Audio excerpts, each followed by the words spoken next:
Ayan, isang mapagpalang gabi po sa bawat isa sa atin, lalong higit po sa ating Panginoon, at maging sa mga nanonood po sa ating live stream. Ayan, magandang gabi po sa bawat isa. Tayo po yung sisimula na po sa ating gawain. At bago po ang lahat ay samahan niyo po muna akong basahin ang aklat ng mga awit, chapter 149, verses 1 to 3. Awit ng pupupuri. Purihin si Yahweh, o si Yahweh ay purihin. Awitan ng bagong awit. Purihin sa pagtitipon nitong mga tapat sa Kanya. Magalak ka, o Israel, dahilan sa manilikha. Dahilan sa iyong hari, ikaw Zion ay matuwa. Purihin sa pagsasayaw, purihin ang Kaniyang ngalan. Alpat tambol ay tugtugin, at siya ay papurihan. Purihin po ang salita ng ating Panginoon. Tayo po ngayon ay dadako na po sa ating pambungod na pananalangin. Samahan niyo po akong manalangin sa ating Panginoon. Aming Diyos na banal at dakila sa lahat, Panginoon. Kami po ay patuloy na dumudulog, Panginoon, sa inyong pong banal na harapan, Lord God, sa gabing ito, Panginoon. Kami po ay patuloy na nagpapasalamat, Panginoon, sa privilege, Panginoon, na ito, Panginoon, ng aming Panginoon ay muli ninyong dinako, Panginoon, sa lugar na ito, Panginoon, upang gawin, Panginoon, ang aming obligasyon, ang aming tungkulin, Panginoon, sa inyong pong banal na harapan, Panginoon. Maraming salamat po, Panginoon, sa kalayaan na ito, Lord God, ng aming Panginoon ay magkasama-sama, Panginoon, na umawit at mag-aral, Panginoon, ng inyong pong banal na mensahe, Panginoon, sa lugar ito, Panginoon.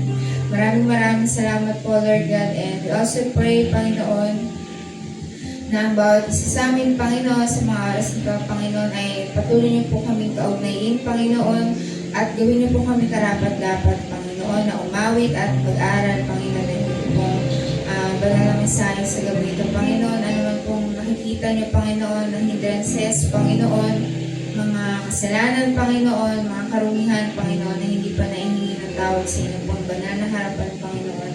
We pray, Panginoon, na inyong pong pagdalisay, Panginoon, at paglilinis, Panginoon, sa amin, Panginoon, upang maging karapat-dapat kami, Panginoon, sa inyong pong banal na harapan sa gabi po ito, Panginoon. Maraming salamat po, Lord God, and patuloy po namin itinataas sa inyo ang inyong pong gawain, Lord God, sa gabi ito, Panginoon, ang patuloy na katagumpayan, Panginoon. We pray na kayo po ang patuloy na magpala, Panginoon, sa inyong pong mga gagamitin, Panginoon, sa gabi ito, ang mga awit, Panginoon, ang mga tutugtog, Panginoon, ay patuloy niyo pong pagkaisahin, Panginoon, at patuloy na gamitin, Panginoon, ang buhay ng bawat isa, Panginoon, sa ikalulugod po sa inyo, Panginoon. Maraming salamat po, Lord God, at ganoon din po, Panginoon, ang maghahatid, Panginoon, ng banal na mensahe, Panginoon, sa gabi ito, ang inyong pong pastor, Panginoon. We pray, Panginoon, ng patuloy na anointing, Panginoon, sa kanyang buhay, Panginoon. Use him, Panginoon, mightily and effectively, Panginoon, and bless him, Panginoon, at ang kanyang buong sambahayan, Panginoon. Maraming salamat po, Panginoon, at we pray, Panginoon, ang mga umaabot, Panginoon, ng video na ito, Panginoon, na inyong pong gawain, ng live stream, Panginoon. We pray, Panginoon, patuloy niyo po silang hibuin, Panginoon. Sa mga kapatiran namin, Panginoon, na hindi na po nakadadalo, Panginoon, at may mga kasakitan, patuloy niyo pong abutin, Panginoon, ng bawat isa, Lord. At we pray din, Panginoon, ang victory, Lord God, ng gawain na ito, Panginoon, na naman pong mga gawa at balak na kaaway, Lord God, yan pa lang po ay amin na po itong winawasak, Panginoon, sa makapangyarihang pangalan ng aming Panginoon Jesus. Yan pa lamang po ay nakin namin, Panginoon, ang katagumpayan, Lord God, ng aming mga panalangin, Panginoon, sa gabi ito. At kasabay din po nito, Panginoon, ay patuloy namin tinataas sa inyong bansang Israel, Panginoon, ang inyong pong bayan, Panginoon, bansang hirang, Panginoon, patuloy na proteksyon, Panginoon, at pagpapala, igawan niyo po, Panginoon, sa bansang Israel. Ano man pong inahaharap, Panginoon, ng bansang ito, Panginoon, na may patuloy niyo pong gabayan ang bansang ito, ang mga leaders, Panginoon, ay patuloy niyo pong bigyan ng knowledge, wisdom, and understanding, Panginoon. At naman po, Panginoon, ang inyong pong plano, Panginoon, ang inyong pong mga promises, Panginoon, sa bansang ito, Panginoon. Naniniwala kami, Panginoon, na kayo po, Panginoon, ay may gagawin, Panginoon, sa bansang hirang, sa inyong pong bansang hirang, Panginoon. Maraming salamat po, Lord God, and we also pray ang victory, Panginoon, sa kanilang bansa, Panginoon, at kayo po ang patuloy na badakil sila, Panginoon, sa bansang ito. And we also pray at itinataas din po namin sa inyo, Panginoon, ang bansang Pilipinas, Panginoon. Cover niyo po ito rin, Panginoon, ninyo pong banal doon, Panginoon Jesus. Ano man pong hinakaharap, Panginoon, ng mga suliranin, Panginoon, ng bansang ito, itinataas po namin ito sa inyo, Panginoon. We pray, Panginoon, ang inyo pong pagpapala, divine protection, Panginoon, sa bansang ito, laban sa mga gustong sumako, Panginoon, sa bansang ito, Panginoon, mga natural disasters, Panginoon. Protectionan niyo po, Panginoon, ng bansang ito, Panginoon. At patuloy din namin tinataas, Panginoon, ang salvation, Panginoon, ng bansang ito, ang healing and deliverance, Panginoon, ng bansang ito, Panginoon. Panginoon, dinadalangin namin ang lahat na ito at nagtitiwala kami, Lord God, na kayo po ang sasagot at ang inyong pong will, Panginoon, ang mananaig, Panginoon, sa aming mga panalangin sa gabi ito, Lord God. Akin namin, Panginoon, ang katagumpayan ng inyong pong gawain sa gabi ito, Panginoon. Maraming salamat po. Ito po ang aming samot dalangin sa tanging pangalan ng aming Panginoong Jesus. Amen. Ayan, tayo naman po ngayon ay dadako na po sa ating pag-aawitan at tayo po ay pangunahan ni Sister Ayla.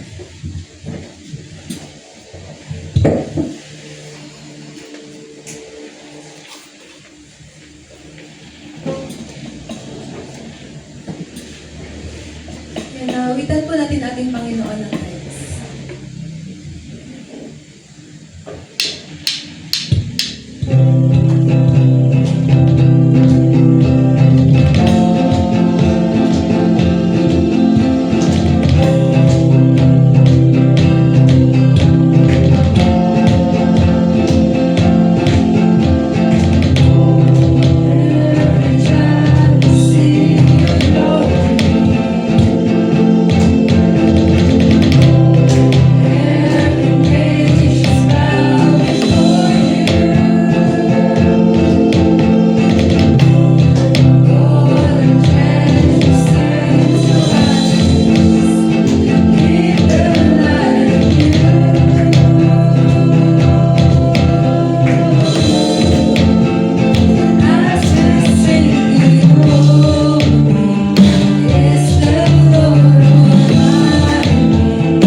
po natin awitan ang ating po Panginoon. Awitan po natin siya ng ikaw ang mahal.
namin sa hapon po ito, Panginoon.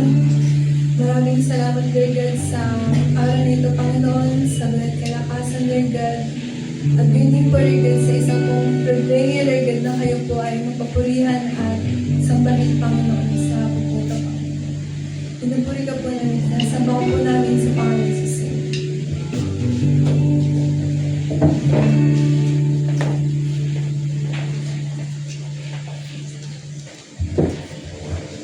Ayan, tayo naman po ngayon ay maghanda na po sa pakikinig sa salita ng ating Panginoon na ihatid po sa atin ng ating pastor.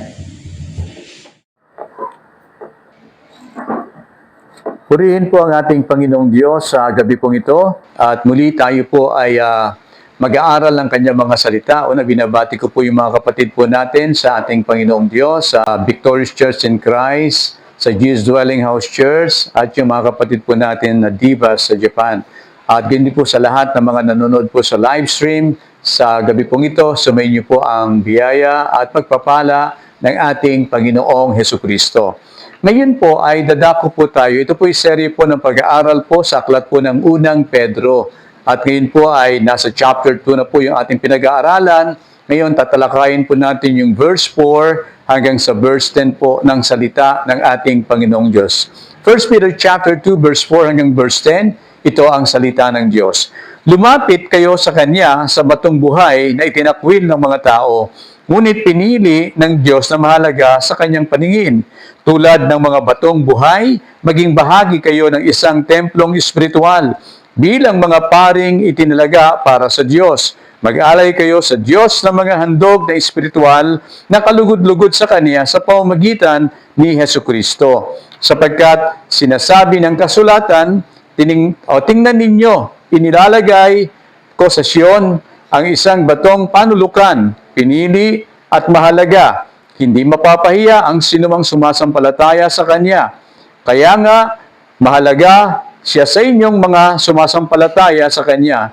Ngunit sa mga hindi sumasampalataya, natutupad ang mga ito. Ang batong itinakwil ng mga tagapagtayo ng bahay, ang siyang naging batong pundasyon. At ito ang batong katitisuran ng mga taong batong ikadadapa nila. Natisod sila sapagkat hindi sila sumunod sa salita ng Diyos. Ganoon ang nakatakda para sa kanila. Ngunit kayo ay isang lahing pinili, mga maharlikang pari, isang bansang hinirang, bayang pag-aari ng Diyos, pinili upang magpahayag ng mga kahangahangang ginawa niya. Siya ang dumawag sa inyo mula sa kadiliman tungo sa kanya-kanyang kaliwanagan. Patungo sa kanyang kaliwanagan, kayo'y hindi bayan ng Diyos, ngunit ngayon kayo'y mga bayang hinirang niya. Noon na hindi kayo nakatanggap ng habag, ngunit kayo'y tumanggap ng kanyang habag. Ang Diyos po magpapala sa kanyang buhay at banal na salita. Maaari na po tayong umupo. Ay ang topic po natin o pag-usapan po natin sa gabi pong ito ay may pamagat po na privileges in Christ o our privileges in Christ. Alam po ninyo, dito po sa sulat po ni Apostol Pedro ay meron po tayong mapapansin dito. Una, binigyan din niya dito ang tungkol po sa ating Panginoong Hesukristo. At kapag tingnan po natin ang salita ng ating Panginoong Diyos, ay sabi nga pong ganyan, dinescribe po ni Peter ang tungkol po kay Hesukristo. At dito po sa verse 4, sabi nga po ng salita ng Panginoon, He is the living foundation. At kung makikita po natin, yan po pinigkas po ng salita ng Diyos sa verse 4. At ang sabi po ng salita ng Diyos, siya yung pinakabatong panulukan. At yan po ay binibigyan din po ng mga apostol nung sila po yung mga nagtuturo po ng salita ng Diyos. Katulad ni Apostol Pedro ay isang apostol ng ating Panginoon. He is one of the 12 disciples of Jesus Christ. At ganyan din po naman, iyan ay binigyan din po ni Apostol Pablo kapag binasa po natin ang salita ng ating Panginoon doon po sa 1 Corinthians chapter 3 verse 11. Dito ay binigyan din ni Apostol Pablo sapagkat wala ng ibang pundasyon na maaring ilagay maliban sa nailagay na. At yan ay walang iba kundi ang ating Panginoong Hesukristo. Kaya po, dito po sa salita ng ating Panginoong Diyos, at tinawag po siyang the living foundation. At kung makikita po natin, sabi nga po, yung sentro ng patotoo, sentro ng pamumuhay, sentro ng mga iniaaral ng mga apostol at mga lingkod ng Panginoong Diyos ay nakasentro ang lahat nito sa ating Panginoong Jesucristo. Sa buhay, okay, at gayon din po sa mga katuruan na pinakita at itinuro ni Jesucristo po sa kanyang mga alagad. Kaya tinawag po siyang living foundation. Kaya po, yung pundasyon po natin, mga kapatid, ay dapat po makitaan po yan sa buhay natin na kung saan walang ibang pundasyon, na kung saan ay binigay ang mga apostol na ito, kundi ang ating Peso Kristo, at dapat daw po itong mga aral na ito ng ating Peso Kristo ay dapat makita daw po sa ating pamumuhay. Gayun din po naman, tinawag din po siya ni Peter na he is the cornerstone. O yan ay makikita natin sa verse 6 hanggang sa verse 7. At yan ay binigyan din po ni Apostol Pedro. Ngayon po, kapag tingnan po natin ang salitang ito, yan ay kinonfirm din po, mababasa natin according to Prophet Isaiah chapter 28 verse 16. Sapagkat sinabi po ni Propeta Isaiah, ito ngayon ang sinasabi ng Panginoon, Yahweh, naglalagay ako sa Sion ng batong panulukan, subok, mahalaga at matatag na pundasyon. Ang magtiwala rito'y kailanman ay hindi mapapahiya. Kaya po, dito po sa salita ng ating Panginoong Diyos, sabi nga pong ganyan, ipinahayag dito ang Panginoong Jesucristo bilang isang batong panulukan, bilang mahalagang bato, matatag na pundasyon, at ang sabing ganyan, sino daw pong nagtitiwala sa ating Panginoon ay hindi kailanman mapapahiya. At din po naman, makikita rin po natin, pagdating naman po sa mga awit, chapter 118 verse 22, sabing ganyan salita ng Panginoon, binigyan patotoo din po ito, na kung saan, sabi nga po, para naman doon sa mga hindi nagtitiwala, ay meron silang kahinatnan. Tingnan po natin ito. Ang batong itinakwil ng mga tagapagtayo ng bahay, ang siyang naging batong panulukan. Walang iba kundi si Jesus Christ. Pero pagdating doon sa Isaiah chapter 8 verse 14, sabi niya, ako ang magiging kanlungan ninyo, sabi ng Panginoon, para sa mga taga-Israel at taga-Huda. Katulad ako ng isang batong naging katitisuran din po, hindi lamang pong batong panulukan, kundi naging batong katitisuran sa mga tao at nakakapagdapa sa kanila at sa mga taga-Jerusalem para akong isang bitag. Alam nyo, dito pinapakita po ng Word of God na si Jesucristo, sabi nga pong ganyan, kapag tayo'y sumampalataya, okay? At pagkatapos sinanggap natin ang kanyang mga aral at ang kanyang mga salita, sabi nga pong ganyan, kapag ikaw ay nagtiwala sa kanya, ay hindi ka kailanman mapapahiya. At gayon din po naman, pinapakita dito, sabi nga pong ganyan, sapagkat siya yung bato na masasandigan, mapagkakatiwalaan, at yan ay binigyan din ang salita ng ating Panginoon. Pero para doon sa mga hindi sumasampalataya sa kanya, ang sabi po ng salita ng Diyos, siya yung batong katitisuran. Dahil sa hindi po sila sumampalataya at hindi po sila sumunod po doon sa salita ng ating Panginoon na kung saan ay itinalaga ng ating Panginoong Diyos. So yan po yung mga illustration lamang po na pinapakita po ng Word of God. According din po kay Peter, kapag binasa rin po natin ang salita ng Diyos, verse 4, sabing ganyan, He is the chosen one. Siya ay pinili o hinirang. At yan ay makikita rin po natin, confirmation po ito, tungkol po sa kanyang patotoo. Kasi alam po ninyo yung verse 4 na yan, kapag tingnan po natin yung Word of God. Si Peter, nakasama niya si Jesus Christ. At kung mapapansin po natin, merong dalawang pangyayari po na kung saan etong si Apostol Pedro ay merong patotoo na karanasan niya nang kasama niya si Kristo. Okay? At yan ay binibigyan din ng salita ng Panginoon. In fact, narinig niya mismo mula, narinig niya yung tinig mula sa itaas doon po sa Mount of Transfiguration. At ang sabi po ng salita ng Diyos, ay makikita po natin dito, itong word na ito ay binanggit din po ito sa Luke chapter 9 verse 35. Sabi, then a voice came out of the cloud. Merong tinig mula doon sa langit na nagsasabi, si Jesucristo, this is my beloved Son, my chosen one. Listen and obey and yield to Him.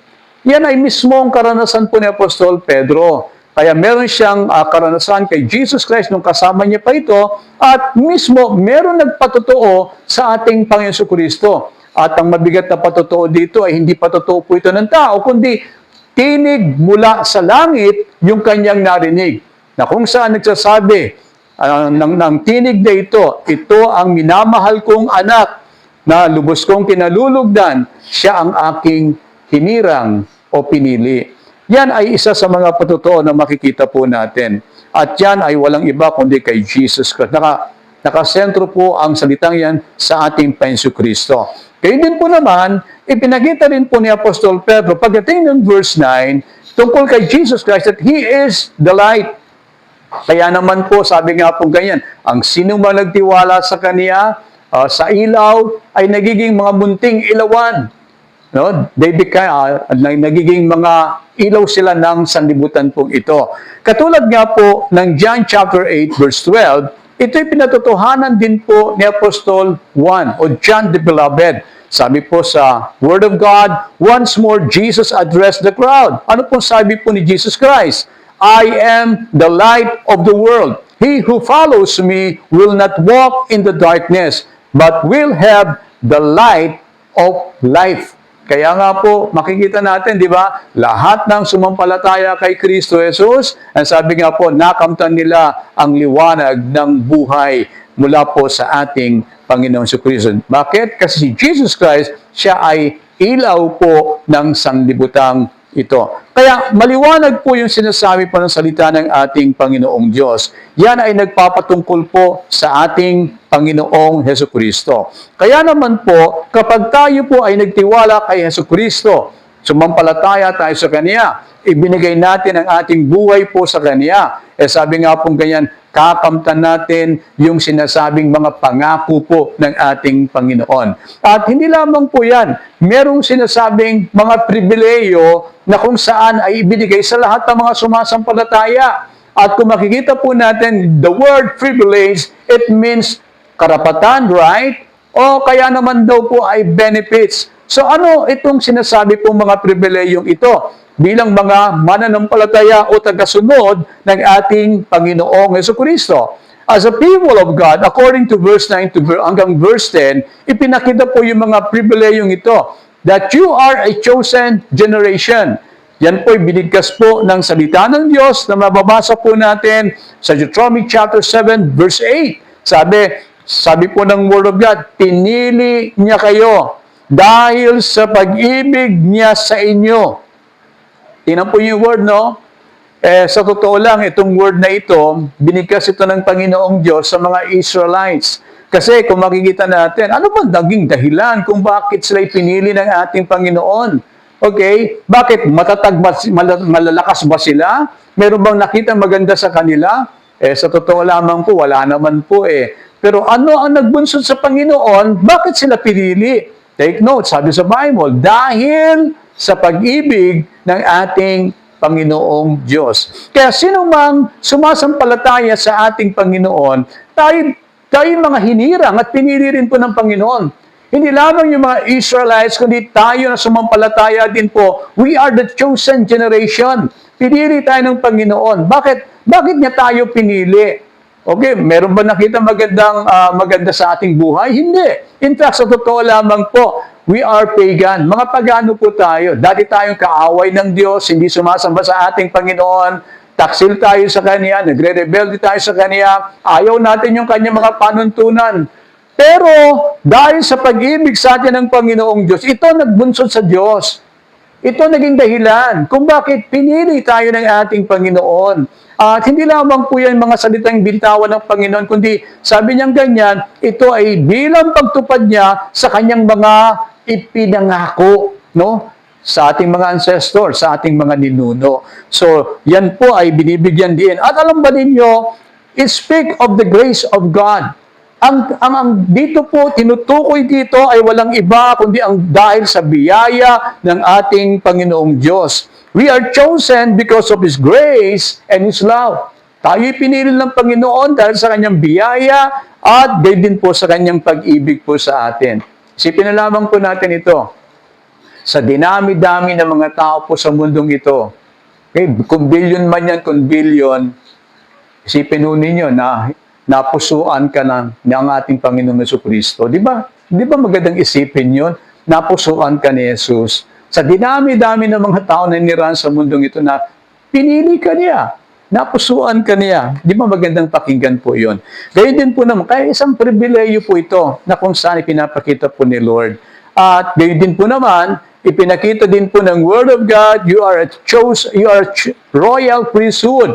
At maharlika daw po tayo na kung saan ay mga tagapaglingkod ng ating Panginoong Jesucristo, ng ating Panginoong Diyos. In Hebrews chapter 10, verse 19 to 20, ipinakita po yan ang salita ng Panginoong Diyos. Kaya nga mga kapatid, malaya na tayo makakapasok sa pinakabanal na lugar dahil sa dugo ni Kristo Jesus. Sa pamamagitan ng paghandog ng kanyang katawan, binuksan niya para sa atin ang bagong daan patungo sa pinakabanal na lugar na nasa kabila ng tabing. At ang daang ito ang nagdadala sa atin sa buhay na walang hanggan. Now take note yung word po na nakakapasok na tayo sa pinakabanal na lugar. Alam po ninyo, kapag tingnan po natin yung Old Testament, ang pwede lamang po maglingkod sa Diyos yung mga pinili po ng Diyos. At doon po sa 12 tribes, may pinili si Lord, mga Levita. At sila yung nagsiserve po. No? At sila lamang po, may mga taong pinili mga Levita na pwede pong pumasok po sa dakong kabanal-banalan. Ang tawag nila doon, Holy of Holies. Sila yung mga nagsuserve po doon sa templo ng ating Panginoon. Sila yung nagsuserve po sa tabernakulo ng ating Panginoon. Pero, sabi nga pong ganyan, noon, no, medyo kaiingitan mo ito eh. Kasi sila yung pinili at ginagamit ng Diyos sa templo. Pero alam ba ninyo, sa panahon natin ngayon, if you receive Christ, sumampalataya ka sa Kanya, ibinigay mong yung buhay sa Kanya. Tinanggap mo siya as your Lord and your Savior. Sabi nga ganyan, tayo din daw po ay mga royal priesthood, mga maharlikang tagapaglingkod ng ating Panginoon. At sinasabi po at binibigyan ng diin ang salita ng Diyos. Bawat mananampalataya ng ating Panginoong Kristo ay binigyan ngayon ng karapatan at pagkakataon na kung saan ay pumasok sa kanyang banal na presensya. Dati mga Levita lamang po. Pero sa panahon natin ngayon sa New Testament, kung sumampalataya ka kay Jesus Christ, ganun na po. Meron ka ng tuwirang pakikipag-ugnayan sa Diyos. At yun nga, makakapasok ka sa trono ng kanyang biyaya. At yan ay isa sa mga magandang pribileyo na kung saan ay binigay po sa atin ng Panginoon. Kaya nga, dati, di ba, kapag tayo po ay may kasalanan, tapos tayo po ay di ba, merong tagapamagitan pa sa atin noon eh. Merong taong tagapamagitan, lalapit tayo, tapos mangungumpisal tayo, di ba? At sinasabi natin yung ating mga sala. Tapos, dun sa hatol naman dun sa mga kasalanan natin, di ba, merong ginagawad na parusa sa atin, may mga magdasal ka ng ganito, etc., etc. Pero inalis na ng Panginoong Diyos ang lahat ng ito. Ngayon tayo, wala nang yung mamamagitan sa atin. Okay, na tao, kundi walang iba kundi ang Jesucristo. Sapagkat sa silong ng langit, tanging pangalan lamang po ni Jesucristo ang binigay sa lupa na pwedeng maging tagapamagitan ng Diyos at ng tao. Kaya nga po tayo tuwiran na ngayon lumalapit kay Jesucristo, humingi tayo ng tawad, nakakalapit tayo sa trono ng kanyang biyaya. Okay, dati na hindi naman pwedeng gawin ito, pero because of His grace and because of His love, at dahil tayo ibinigay natin ang ating buhay sa Panginoon, ay yan ay isang pribileyo, karapatan na ipinagkaloob sa atin ng ating Panginoong Jesucristo. Kaya napakaganda po, no, mga kapatid. Kaya tayo, pwede tayong mag-serve. No? No, kinaiingitan yung paglilingkod. Pero ngayon, ito'y bukas sa lahat ng mga mananampalataya ng ating Panginoong Yesus. Maraming ministry, pwedeng pasukin para po tayo makapaglingkod ng tuwiran sa ating Panginoong Jesucristo. Alam po ninyo, ang Diyos po ay nangangailangan po ng kanyang mga tagapaglingkod sapagkat napakalaki po at napakalawak ng kanyang gawain. Gayun din po naman, sinabi po ng Word of God, hindi lamang tayo royal priesthood, kundi a holy nation. Sabi po sa salita ng Panginoon in Philippians chapter 2 verse 20, sabi niya sa Amplified, but we are different. Iba na daw po tayo because, bakit? Our citizenship is in heaven. Hindi ba sinabi ng Bible, makikita po natin dito, ang panawagan sa atin, be holy for I am holy, sabi ng Panginoon. At dahil banal ang Diyos, sabi nga po ganyan, tayo ngayon ay banal, na pinili ng Panginoon. At meron tayong patutunguhan. Sabi nga po, dahil tayo ngayon ay nasa Panginoon, we are set apart to belong exclusively to God. Para lamang po tayo sa Panginoon. At sabi nga po ng Biblia, tayo hiniwalay ng ating Panginoon. At dahil dito, sabi nga ganyan, our citizenship, tayo ngayon daw po ay mamamayan ng langit. No? Kailangan nating mag-obey doon sa batas na binibigay sa atin ng ating Panginoon. At gayon din po naman, marapat lamang na kung saan lagi nating hanapin sa ating buhay na i-please ang ating Diyos na nasa langit. Sapagkat ito po ang utos sa atin ng Panginoon na kung saan ay dapat daw po nating gawin bilang mga anak ng Diyos. Kaya yan ay binibigyan din po ng salita ng ating Panginoong Diyos. Kaya po, hindi lamang po yan na tayo'y holy nation. Tayo daw po His own special people. Bakit tayo naging special na kung saan ay pag-aari ng ating Panginoong Diyos? Sapagkat sinabi po sa Bible, sabi nga, tayo daw po ay binili ng kanyang sariling dugo.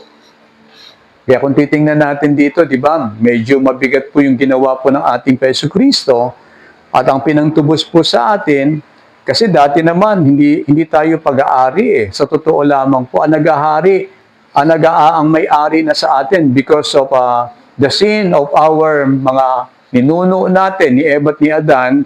Sabi nga pong ganyan, nakikita natin, naghari ang rebellion, naghari po ang kasalanan, at talaga naghari ang kaaway sa Satan sa ating mga buhay. Pero dahil sa ginawa ni Jesus Christ, ang kanyang pinantubos po para mawala tayo sa kamay ng dyablo at mapalaya tayo doon sa kasalanan. Karumihan ay walang iba kundi ang kanyang dugo. Na ito ay pinantubos sa atin upang sa ganun magkaroon tayo ng tunay na kalayaan. Kaya sabi sa Bible, Acts chapter 20 verse 28, binili niya kayo ng kanyang dugo. Kaya sabi nga po, because of the blood of Christ, we have salvation.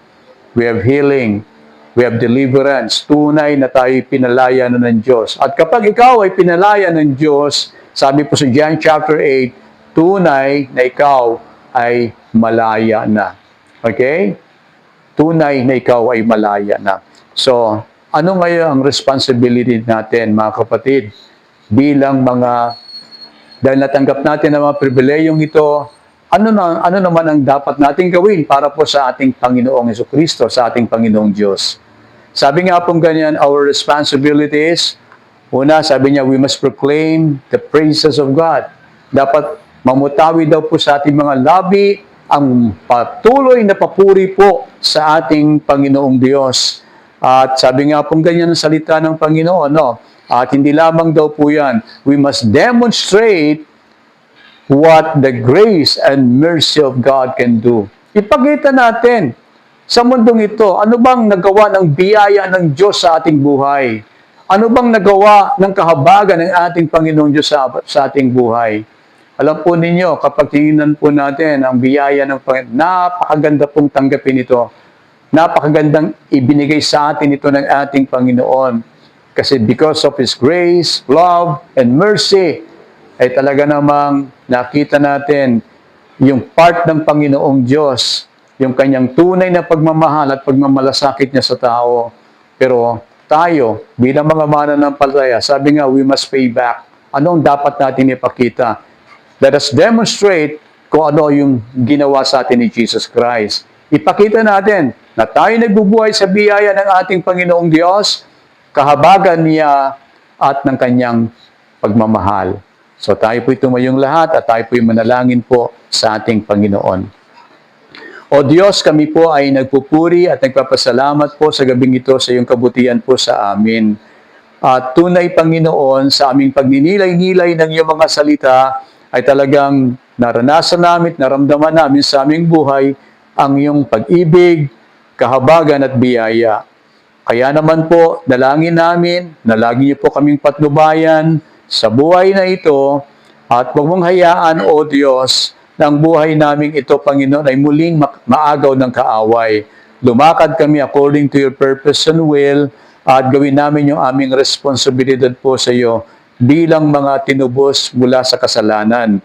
At Lord, hayaan din po ninyo maipakita namin ang bunga ng biyayang ginawa po niyo sa amin, bunga na yung pag-ibig at bunga ng yung kahabagan. Kaya din po naman ay patuloy po naming inaalala, O Diyos, sa mga kapatid naming may karamdaman, na hipuin niyo po sila sa mga oras na ito. We ask your healing touch be upon their lives, Lord. At sa sinumang na nalangin sa oras na ito ng kagalingan, touch them, Lord God, with your healing power, with your healing, Lord God, with your healing blood, Panginoon, sapagkat sinabi mo, by the stripe of the Lord Jesus Christ and by His blood, they were healed in Jesus' name. Maraming pong salamat, O Diyos, at dinideclare namin that you are Jehovah Rapha, the God that healeth thee. Salamat po at sa bawat pangailangan at kahilingan namin, pangailangan namin, kayo rin po ang tumugon ng lahat ng ito, sapagkat ikaw ang aming Jehovah Jireh, the one who provides our needs. Salamat po. Katulad ng winika sa amin, na kapag kami sumampalataya, natanggap namin yung aming mga prayer requests, tunay, Panginoon, matatanggap nga po namin. Ngayon pa lamang, nagpupuri kami, nagpapasalamat sumasampalataya na kami po'y answered prayer. Salamat po muli. Ikaw mo ang binisyon pagpapala sa bawat isa o yung pagpalain ng buhay ng iyong mga anak. At ingatan ng bawat isa. Pagpalain din po niyo aming sambay at iligtas. At pagpalain din po ninyo, Panginoong Diyos, trabaho, negosyo. For your blessing abundantly, let's claim it by faith. We receive it in Jesus' name. Sumayin niyo ang pagpapala ni Kristo Jesus, pag-ibig ng Ama, at may pag-isa sa banal na Espiritu Santo. Amen. God bless po.